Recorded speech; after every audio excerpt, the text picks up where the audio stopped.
Orang salah faham, ramai orang ingat kalau filem tu collect 60 juta, bajet dia 10 juta, maksudnya production tu untung 50 juta. Ini satu persepsi yang tidak benar, sebab perniagaan filem ni dia ada banyak entiti. Kita ada distributor, production, pengwayang dan government. So basically, katakanlah kutipan dia 10 juta, 20 hingga 25% akan dikenakan cukai hiburan. Ini bukan cukai syarikat, cukai syarikat tu lain. Ini cukai hiburan, dikenakan atas tiket wayang. Lebih kurang 2.5 million ringgit is gone. You're now left with 7.5 million. 7.5 million, panggung wayang akan ambil 50-50 dengan pihak penerbit untuk minggu yang pertama. Untuk minggu yang kedua masih 50-50 lagi, depends on the collection. And then the third week, fourth week, it's 60-40, which is 60 panggung wayang, 40 penerbit lah. Dan kita boleh averagekan 55% lah. Daripada 7.5 tu, you tinggal berapa? 3 let's say 3.6 lah kan?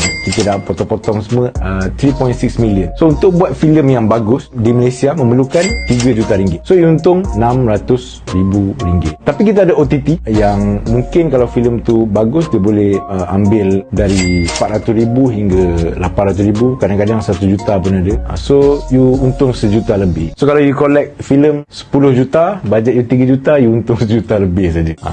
That is the reality lah. Tapi it depends on the situation. Kadang-kadang ada filem tu yang bajet dia rendah. Sebab tu banyak producer suka buat bajet rendah, sebab bila bajet rendah untung dia lagi banyak. Tapi sekarang kita tengok kalau orang buat bajet rendah, dia dah tak dapat kutipan yang tinggi. So dia berbeza-beza. Dari segi panggung wayang pula, ramai yang kata kenapa panggung wayang ambil separuh, ambil 60% second week, third week ni banyak sangat. Dia ada pros and cons. Satu adalah panggung wayang, kalau filem tu tak ada orang, tak laku, aircon tu dia kena bayar, sewa tempat tu pun dia kena bayar, dan dia agak tak adil lah untuk pihak panggung wayang untuk rugi seorang. So that's why dia ada that 50-50. Tapi of course bagi aku sebagai pengarah filem, of course lah kita nak, maksudnya pengeluar filem tu dapat share yang lebih. Tetapi it's a tough situation lah yang aku boleh katakan. Cuma yang aku nampak sekarang ni banyak panggung wayang, walaupun share tu masih lebih kurang sama 50-50 atau average 55% lah kan.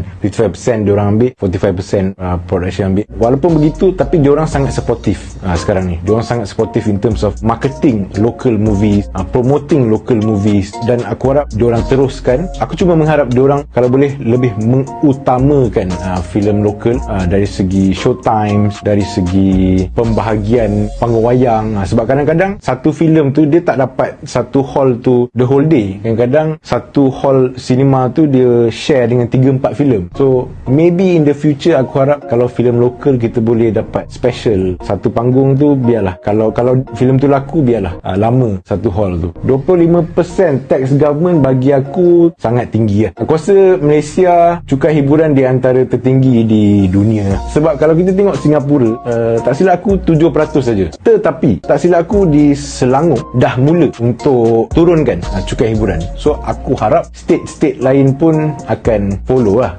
Tapi ini bergantung kepada pihak penguasa di setiap state tu lah. Dan aku harap diorang turunkan, sebab dengan turunkan cukai hiburan, harga tiket wayang pun akan lagi murah dan dia benefit kepada rakyat. Yang decent lah aku rasa 15%, ataupun kalau bagus lagi 10% saja.